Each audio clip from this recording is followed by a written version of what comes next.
Welcome to NTD Newsroom. I'm Don Ma. President Trump is expected to sign an executive order on the TikTok deal, and the president floating further executive action after the ICE facility shooting.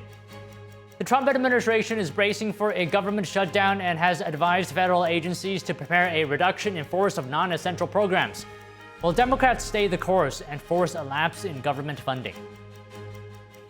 President Trump hosting the president of Turkey at the White House. We zoom in on their discussions from trade to fighter jet purchases to the war in Ukraine. The U.S. reports intercepting 4 Russian military planes off Alaska today. How Washington is responding. The British Royal Navy shadows Russian ships traversing through British seas. With a keen eye on securing their waters and critical infrastructure, Germany called for deterrence by NATO against Russian incursions. The Trump administration announces that it would use Elon Musk's artificial intelligence chatbot for federal agencies. The announcement follows this summer's public spat between the tech titan and President Trump.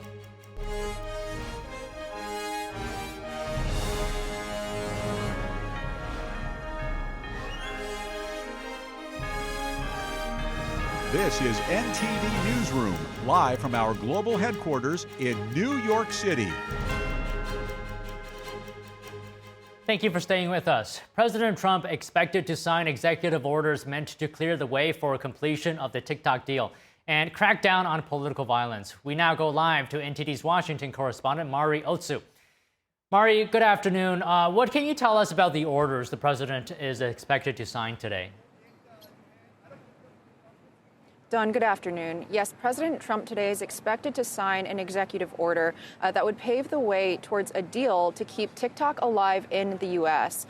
In his first term, the president called for the app to be banned, but he's since changed course, delaying the ban 4 times, now until December. And according to a senior White House official, this expected EO today will confirm that the TikTok deal complies with America's national security standards. The deal entails the American tech company Oracle serving as a security provider and storing American data. Take a look. User data will be stored on servers operated by Oracle in the United States, protected from surveillance or interference by foreign adversaries. And the algorithm, I know this is a question many of you have had, will be secured, retrained, and operated in the United States. The White House has been touting this as a historic deal, saying that businesses using TikTok will generate as much as $178 billion within the U.S. over the next 4 years. However, some lawmakers have been expressing concerns over this deal about TikTok's potential ties to the CCP.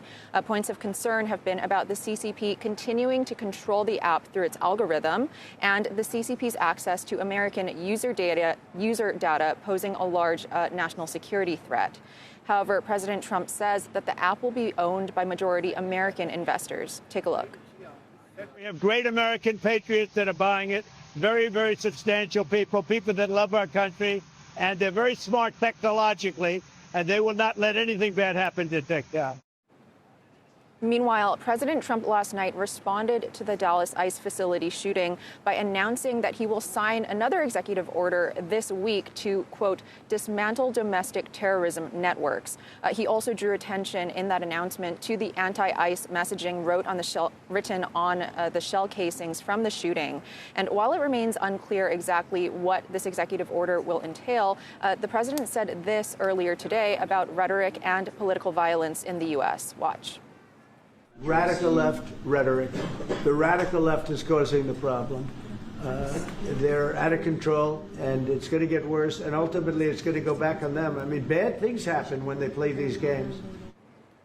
The shooting is coming less than 2 days after President Trump signed yet another executive order on Monday night, which designated Antifa as a domestic terrorist organization. Don, back to you. Okay, Mari, thank you.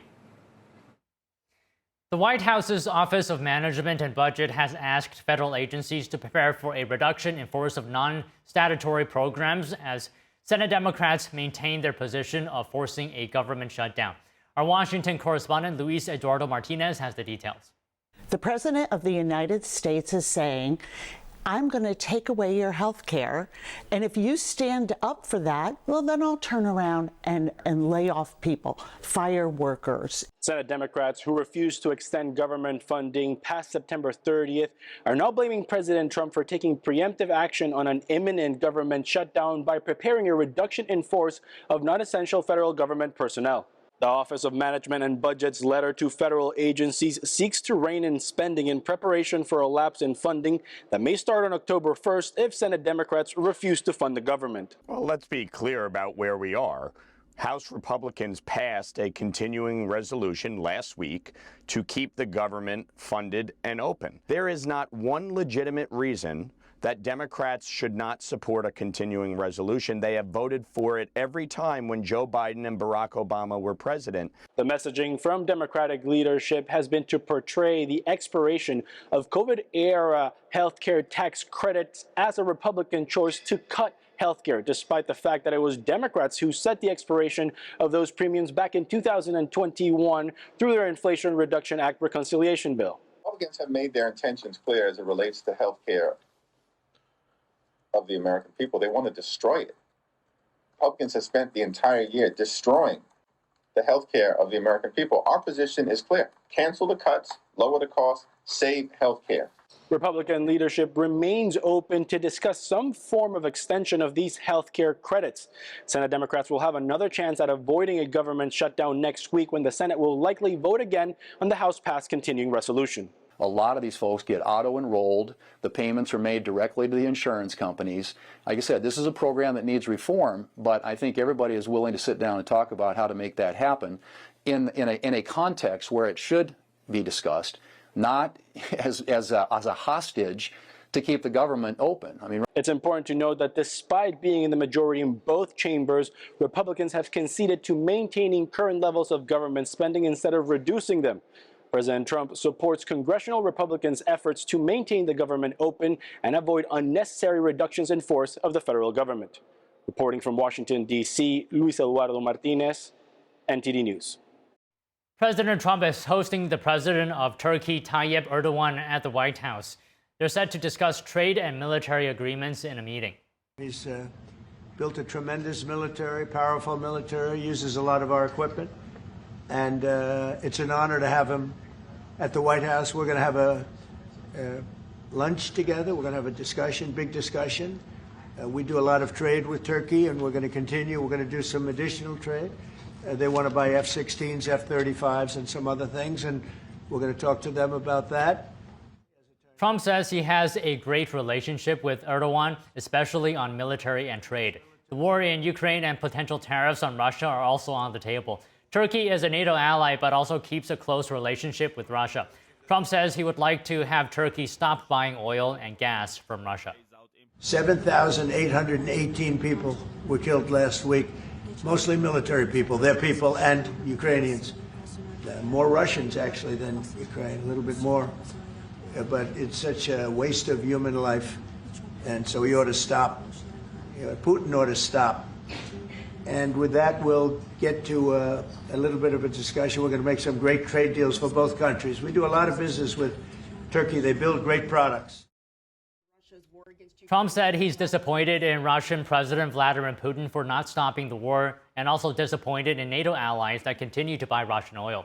But he noted that NATO members agreed to increase defense spending, and the alliance is stronger than ever. The president also highlighted that Erdogan could have a big influence in stopping the war, and the best he could do is to stop buying Russian oil. On the Israel-Hamas war, the president said he had good meetings with the leaders of Middle Eastern countries, and a deal could be close. President Trump will sign an executive order approving a new TikTok agreement today, a White House official told the Epoch Times. Joining us now to discuss is Casey Fleming, Chairman and CEO of Black Ops Partners Corporation. Casey, good afternoon to you. So there's a number of measures as part of this deal, and I'd like to have you discuss some of them to try to make sure that TikTok is safe for Americans. So TikTok will have a new board, that's one of them, and one position will actually be held by ByteDance, which will be excluded from security-related decisions. The rest of the seats are held by Americans. Will this keep it safe? No, it will not.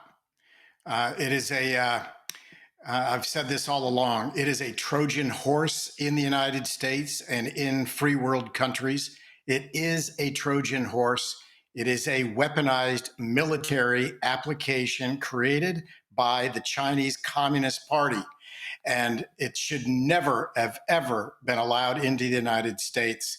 And all of the repositioning and, U.S. buyers, so here's the point. If you're selling it, why would ByteDance still be allowed to be on the board? And by the way, the messaging back in China says that they're retaining control of the algorithm, and that was their deal and their terms, not our terms. So there's two completely different stories: one in the U.S., one in communist China.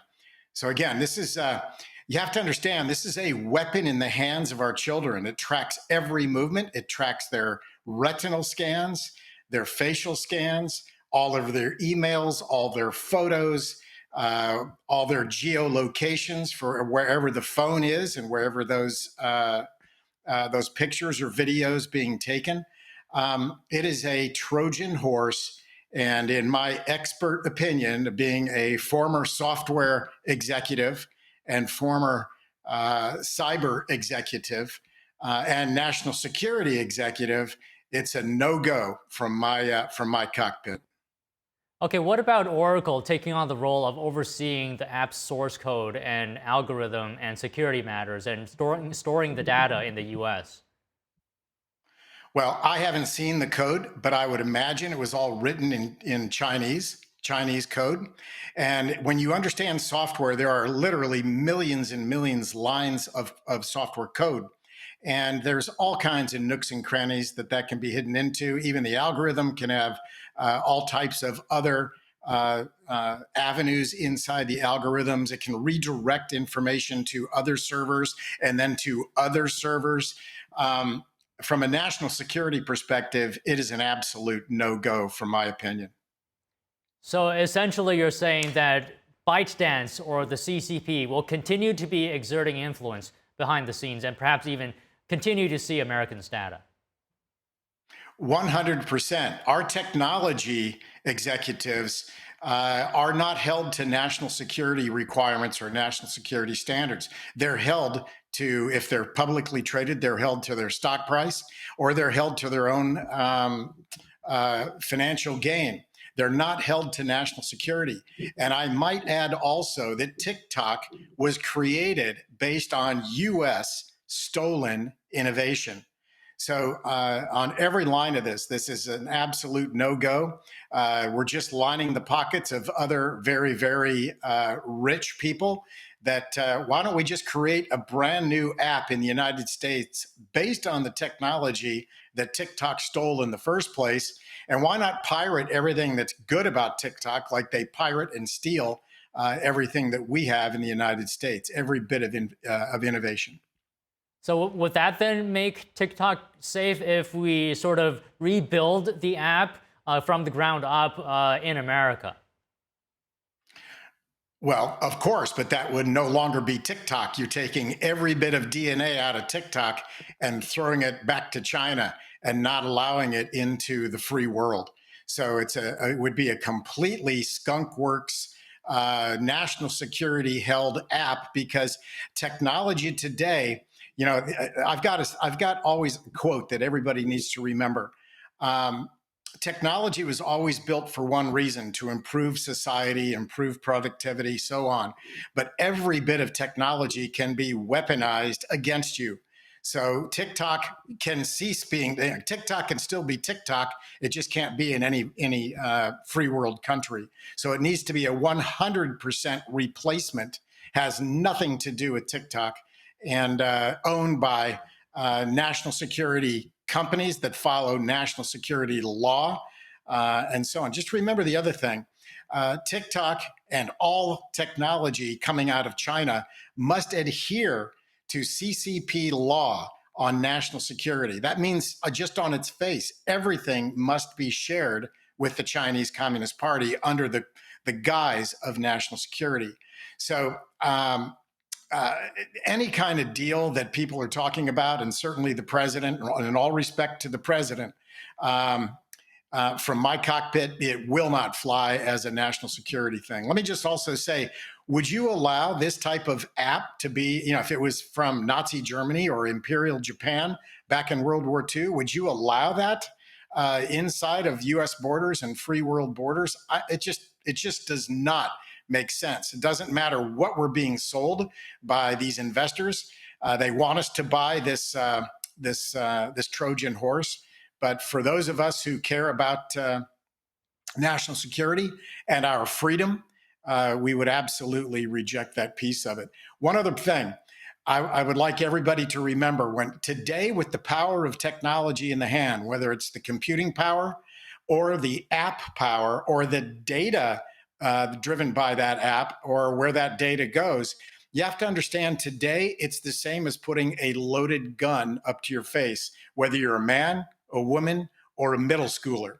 That's the power that people don't realize. They think it's this fun little gadget, and it is on its surface, but underneath it, it is highly, highly weaponized.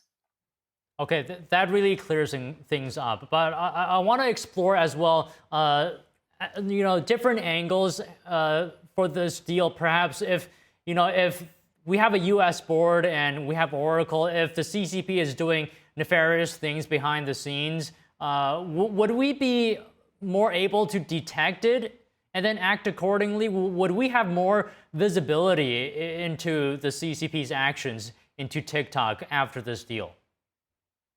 Well, yes, there would be more visibility into those actions, but it comes down to the individual. Should I let this stay or should I let this go?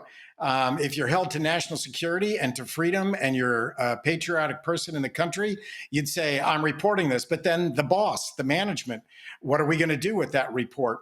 So it's one of those things that when it's a foreign app like this, and it's a weaponized military app, and it will never change, doesn't matter who the owner is, you've got all these different levels of reporting, observation, approval, denial, and you get caught up into it. And so the thing is, it's all about money. In the United States, it's all about money. And our laws are not caught up yet around national security and technology to protect it. And the most important thing is what it's doing to children's minds. It's not just their data and rendering them vulnerable to all types of nefarious actions, but also what it's doing to their minds, which is completely deleting their critical thinking capabilities. It's opening their minds up to foreign narratives, communist narratives, and to replace their values, their American values, with communist values. This is a Trojan horse weapon, and I don't care who owns it. It needs to be completely banned in the United States and the free world, and we need those same investors who want to invest in TikTok. We can have another replacement app up in about the next 6 months. It's not that difficult to develop these apps. We have the technology, we have the innovation, and we have the people.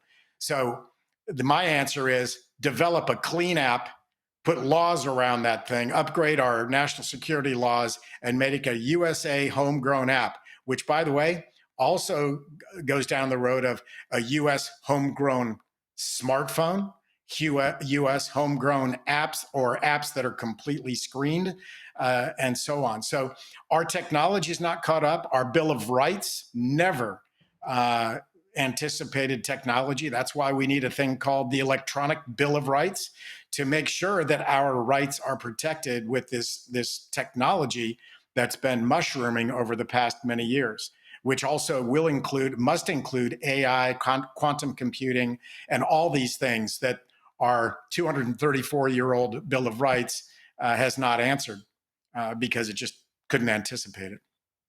Well, very well said, Casey. And if I can have just one more question for you to comment on. The CCP has had a very long history of using its technology, whether it's to commit human rights abuses against prisoners of conscience or dissidents. So what does this technology, TikTok, represent in the hands of the regime? And how can it be used against these groups and speech as well? We actually have seen where it's being used with human trafficking, identifying girls and boys for human trafficking. We've seen it, these TikTok challenges basically say, hey, go do these crazy stunts and kill yourself or maim yourself for life. Everything. It's programming our children. Gen Z gets, last I caught, the stat was Gen Z gets 55% of Gen Z get their news from TikTok. They get their news from a Chinese communist platform.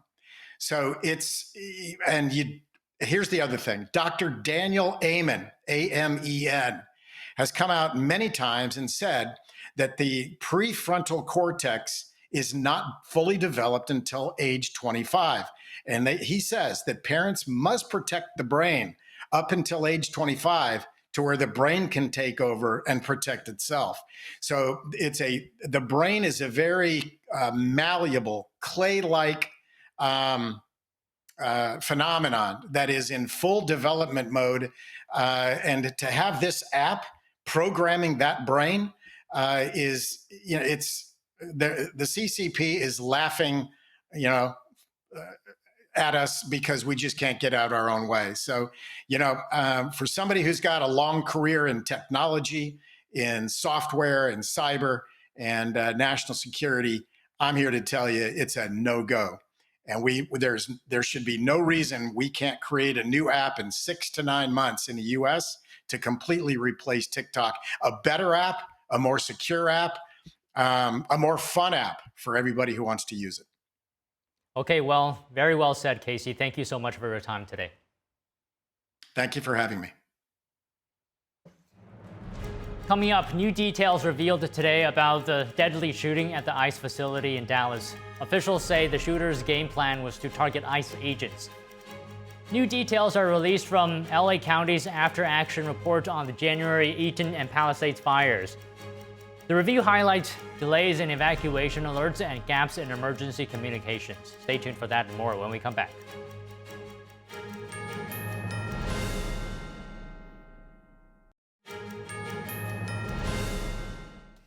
New details revealed today about the deadly shooting at the ICE facility in Dallas. Officials say the shooter's game plan was to target ICE agents. He also hoped his actions would give ICE agents real terror of being gunned down, and he did this to induce constant stress in their lives. He hoped his actions would terrorize ICE employees and interfere with their work, which he called human trafficking. And this, what he did, is the very definition of terrorism. Acting U.S. Attorney for the Northern District of Texas, Nancy Larson, said search warrants were served in connection with the sniper. At this time, they believe he very likely acted alone. A note found at his home seems to confirm that. Larson said other messages were found that indicated the shooter's game plan was to target ICE while trying to minimize damage to detainees.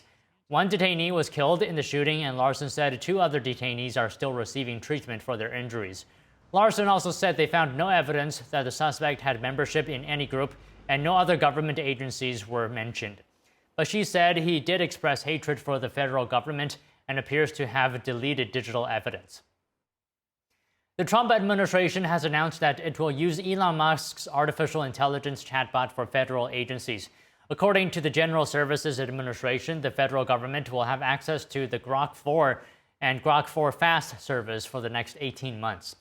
The GS8 said access to AI tools will enable the Trump administration to modernize federal government operations. Over the summer, Musk and President Trump had a public spat over Trump's Republican-backed One Big Beautiful Bill. Last weekend, Musk met with Trump at the memorial for assassinated conservative influencer Charlie Kirk in Arizona.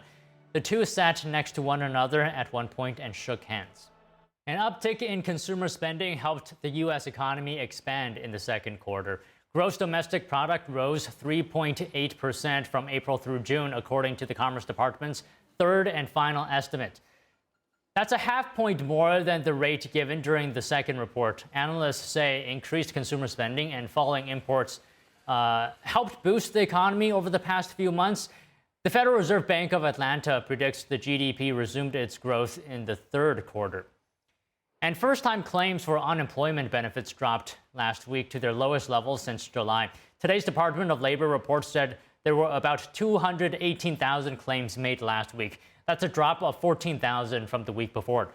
Jobless claims had jumped significantly higher earlier this month, but that increase was driven by Texas, which was showing a spike in unemployment claims later attributed to fraudulent activity. Disney is facing legal threats from a group of shareholders over its suspension of Jimmy Kimmel, following his comments on the assassination of Charlie Kirk. Lawyers representing labor and press groups, including Reporters Without Borders and the American Federation of Teachers, say Disney has 5 days to release internal documents or face a lawsuit. They argued the decision may have violated shareholder interests and free speech principles, especially with 25% of ABC affiliates still refusing to air Kimmel's show. The move triggered a $4 billion drop in Disney's market value last week. Disney has not publicly responded to the demands. Kimmel's Tuesday's return drew over 6 million viewers in a 10-year ratings high, compared to his usually average of around 1.5 million viewers nightly. President Trump is now teasing a lawsuit against ABC following Jimmy Kimmel's return. Trump says he's going to, quote, test ABC out, saying that Kimmel's show could potentially count as a major illegal campaign contribution, as the president calls it a, quote, arm of the Democratic National Committee. In Kimmel's return monologue Tuesday night, Kimmel says that he never intended to make light of Charlie Kirk's killing, but Vice President J.D. Vance says in his response this, listen. He didn't actually say sorry to Charlie Kirk or his family. And the reason that so many people, including me, were so upset with what Jimmy Kimmel said is that he accused Charlie Kirk's murderer of being a MAGA or a right-wing American. It wasn't a joke. It was straight-up disinformation. And I really wish Jimmy Kimmel would apologize for it. President Trump has already secured $16 million from ABC back in December 2024 as part of the settlement of a defamation lawsuit that the president brought against the network. Meanwhile, a spokesperson for Turning Point USA wrote on X yesterday that Jimmy Kimmel's comments on his show were not sufficient and lacked an apology to Kirk's family. This is after ABC suspended Kimmel's show before reinstating it on Tuesday. President Trump has since criticized ABC on Truth Social for allowing the show back on air. Turning Point USA is on its nationwide campus tour once again after the assassination of its founder, Charlie Kirk. Virginia Governor Glenn Youngkin honored Kirk's legacy yesterday during a stop at Virginia Tech. He told thousands of students they will carry forward the movement that Kirk built there. Here's the look. But see, the truth is that the question that has been asked over and over again is, who will be the next Charlie? And as I look out in this room and I see thousands of you, I want to repeat the best answer that I have heard. You will be the next Charlie. All of you. And that is something to take home tonight. Youngkin said Kirk left behind a blueprint to advance truth in the face of evil. Youngkin also recalled Kirk's faith, telling students they're lights that chase out darkness. And he praised Charlie Kirk's widow, Erica, who has taken up the role of Turning Point CEO. He called her an extraordinary leader with the courage of a lion and the heart of a saint. Last year, an illegal immigrant with a commercial driver's license allegedly caused a multi-car pileup while driving an 18-wheeler in California. The crash injured several people, including a 5-year-old girl who had to be airlifted to the hospital. Now her father is speaking out. Marcus Coleman says his daughter's injuries were severe and included skull fractures and a broken femur. Coleman says the injuries have resulted in her inability to walk, talk, or eat normally. The father says his 5-year-old was in a coma for 3 weeks and required a 6-month hospital stay. Last month, ICE arrested the suspect in Fresno after a warrant was issued for his arrest. The Indian national will remain in ICE custody pending immigration proceedings. According to ICE, the suspect crossed the southern border illegally in October 2022 and was released into the U.S. Last month, another illegal alien was charged with 3 counts of vehicular homicide for a semi-truck crash in Florida. The Los Angeles County Board of Supervisors released a long-awaited after-action report on the January Eaton and Palisades fires. It highlights evacuation procedures and notes that emergency alerts may not have been effectively communicated to residents. NTD's Christina Corona reports.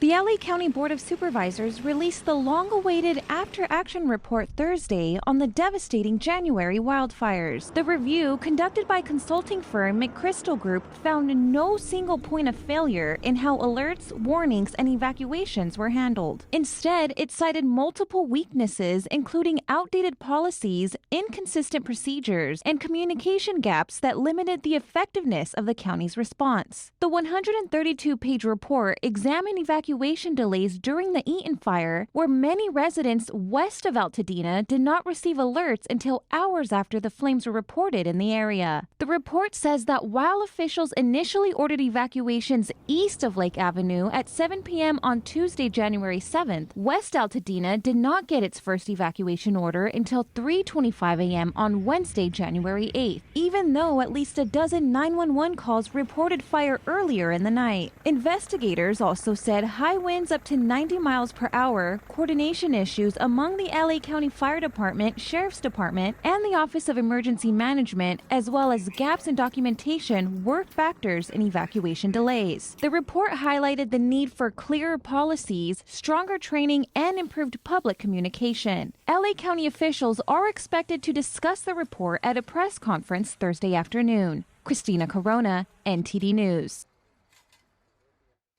A German spy gathered and supplied information to China related to Falun Gong, according to prosecutors. We discuss why the CCP views Falun Gong as a threat after the break.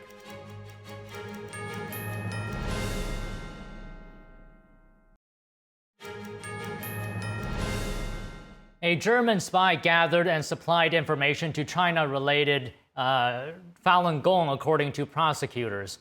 Joining us now to discuss this is Cynthia Sun, researcher for the Falun Dafa Information Center and fellow at the First Freedom Foundation. So good afternoon, Cynthia.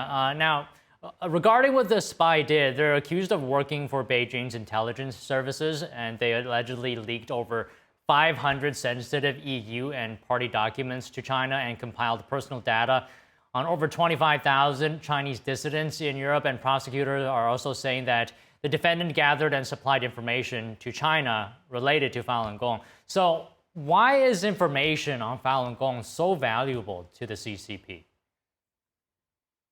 Yeah, thank you for having me on today, Don. Jian Guo, this German spy, like you said, provided incredible amounts of insidious information against Chinese dissidents. And what's not really mentioned is that he's done this since 2002. That's what prosecutors allege. So it's been 23 years since he's been doing this. And even though he became a German national in 2011, the continuation of his loyalty to Chinese intelligence is alarming and abundant. He'll call the Chinese intelligence contacts on his phone and call them Big Brother. We have evidence in court documents of, how important it is to really infiltrate the communities of Chinese dissidents, including Falun Gong. And to be honest, I see this as a part of a second wave of repression, one that is inside the EU, inside the United States, rather than inside China, like we've learned all these years. It's truly been exported. The repression has spread to our doorsteps, and you can trace this to 2022 when, the CCP leader Xi Jinping gave a directive saying that, the current persecution against Falun Gong is not creative enough. His words, not mine. And he regarded the persecution as some sort of litmus test of loyalty to his followers and to these Chinese officials. So I think what we're seeing right now is an unboxing of the Pandora's box that has been going on for the past 2 decades, but we haven't seen. What scares me the most, to be honest, is we have Guo Jian, who might be sentenced to now 7.5 years for his crimes, but he was able to become an aide to a European parliamentary member. And from 2019 to 2024, he worked as an aide. He was inside the EU as a trusted member of the parliamentary staff. I wonder how many more people are like him, how many more spies are embedded within the European Parliament or even within the US Congress. And that truly is a scary prospect. Hearing what you said, that the persecution was contained within China, now it's being exported beyond Chinese borders, right? It makes me think, why does the CCP view Falun Gong as such a threat, despite it being nonviolent? I do think it's an oxymoron because, the Chinese Constitution inherently has a article protecting religion, but in practice, they remove Jesus's image from churches. They persecute Falun Gong practitioners. They're committing genocide against all of these religious minorities. And so it's funny how different the law is versus what's actually practiced. And I think it actually speaks to the fear of the Chinese Communist Party.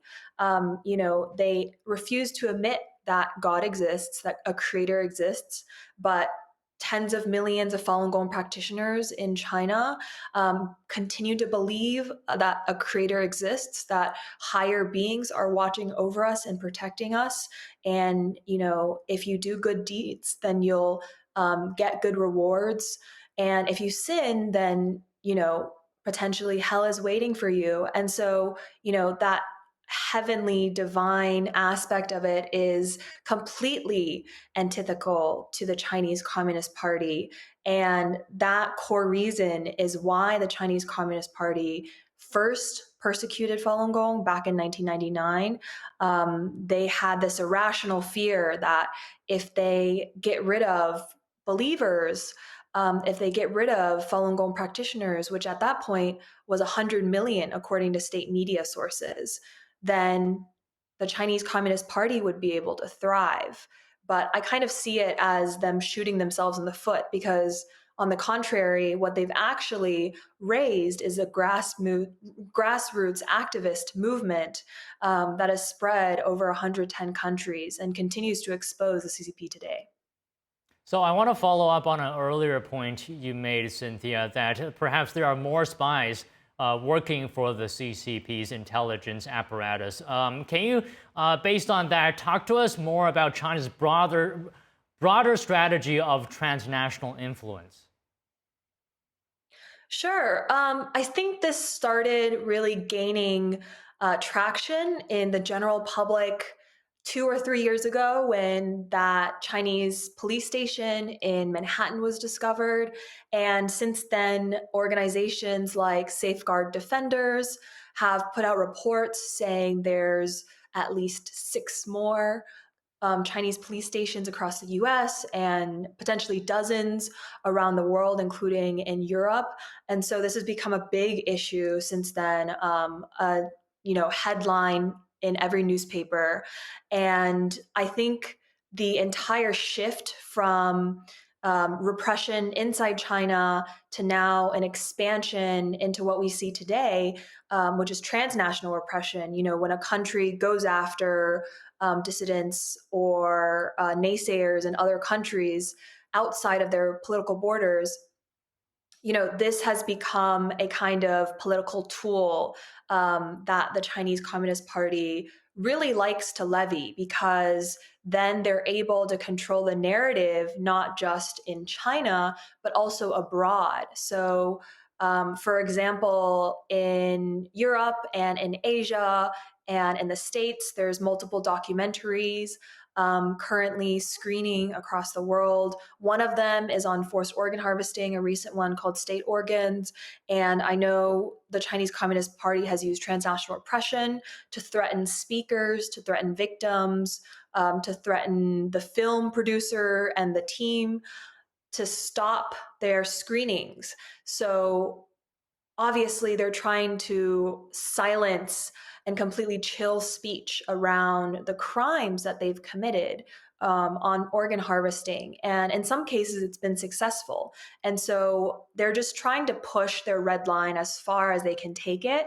And transnational repression has been a topic that the Falun Dafa Information Center and my colleagues have been researching and documenting quite thoroughly. We have an incident tracker on our website, and now I believe in the US alone, there are over 130 incidents of transnational repression, which include death threats, bomb threats, things of that nature. But if we count the whole world, there's nearly 200. And I think that's very concerning. The CCP really wants to control what people of the world can see or access. Okay, on that note, can you comment on the CCP's priorities? Because from what I can see, I mean, it's got a lot on its plate right now, domestically, internationally. You know, it's got to deal with tariffs. There's the ByteDance divestment thing that it's got to worry about. It's got things in its own economy, like there's protests that we've been seeing recently, and you know, unemployment numbers not looking good. And yet, despite all that, it's putting its resources and focus on cracking down a simple faith group. I mean, it just seems to me its priorities are lopsided. Can you comment on that? Yeah, it's interesting you bring that up because in the US, obviously, we see religious freedom and human rights as sort of a separate topic from, say, national security or the economy. But in China, this is completely interlinked. And what I mean by that is the Chinese Communist Party inherently needs to have control over its citizens, unlike a democracy does, because communism inherently relies on the political foundation of the belief and the autonomy and the complete control over its citizens to actually work and to actually build up, whether it's their economy, whether it's their political motives, whether it's other narratives that they're trying to push in other countries, like the Belt and Road Initiative, or even, you know, Taiwan. And if they don't have the loyalty, the blind loyalty of the Chinese citizens, if, you know, half of the citizens are practicing faith and thinking for themselves independently, then it's impossible for them to push their political narrative. It's impossible for them to do a military takeover of, you know, whatever country they want to take over, because then half of the military would hypothetically you know, give up on their leadership and not follow in the command. So it really is a central system. You have to think of it as a command system rather than, you know, what we have here, which is democracy and a republic. So when the Chinese Communist Party invests its money into repression, invests its money into media propaganda, invests money into spies like this German one, Guojian, for 23 years, or to the other one in Texas at MD Anderson that was recently arrested. You know, this is incredible amounts of money. You can't just buy that loyalty with 10 cents. You know, prices have even risen for the 50-cent army to, I believe they rose it 100% or something. If you want to write a comment that's supporting the CCP, they even have to raise the prices now for people to actually join, because no one wants to be loyal to the Chinese Communist Party anymore. It's a dying fad. And, you know, more people are jumping off the ship. And so they have to continue repressing Falun Gong and repressing all of these whistleblowers like they did in COVID, because if they don't control the dissidents, then they can't control the narrative. And that threatens the entire political structure that they have. Okay, well, Cynthia, it's always great to speak with you. Really enjoyed it today. Thank you so much. Thank you so much, Don. The Justice Department sued 6 U.S. states today for failure to show clean voter rolls. Stay tuned for that after.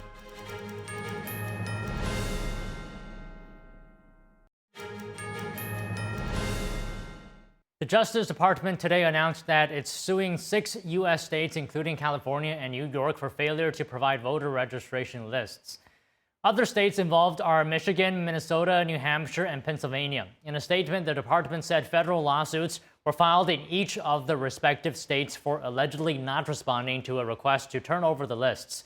Attorney General Pam Bondi said in the statement, quote, "Every state has a responsibility to ensure that voter registration records are accurate, accessible, and secure." According to the statement, the Civil Rights Act allows the Attorney General to request and inspect the records. And the Voter Rights Act permits the AG to ensure that states have proper and effective voter registration programs. Britain's Navy shadows Russian ships to traversing through British seas, with a keen eye on protecting critical infrastructure. Germany called for effective deterrence by NATO against Russian incursions and highlighted the threat of space warfare. NTD's international correspondent Malcolm Hudson has more. The British Royal Navy said UK crews have shadowed a Russian warship and a freighter through UK seas. It comes amid warnings that Moscow is sending a rising number of vessels through British waters. UK Defence Minister Luke Pollard said the Royal Navy monitors Russian movements 24/7, ensuring the security of Britain's territorial waters and vital undersea cables. He said this is a clear demonstration that the UK stands firm with NATO allies in deterring Russian aggression. The operation took place amid tensions between Moscow and NATO countries after a series of suspected Russian incursions into NATO airspace. Poland downed drones that violated its airspace on September 10th as Russia launched a wave of aerial attacks on Ukraine. Russian pilots later staged a 12-minute incursion into Estonian airspace. German Chancellor Friedrich Merz called for effective deterrence by NATO in response to repeated airspace violations by Russia. Now, we will not allow these incursions to continue, and we will take all necessary measures to effectively deter these airspace violations, these incursions by the Russian army. NATO warned Russia on Tuesday that it would use all necessary military and non-military tools to defend itself. Merz said he found NATO's position on the matter absolutely right. German Defense Minister Boris Pistorius said Russia is currently tracking 2 Intelsat satellites used by the German military.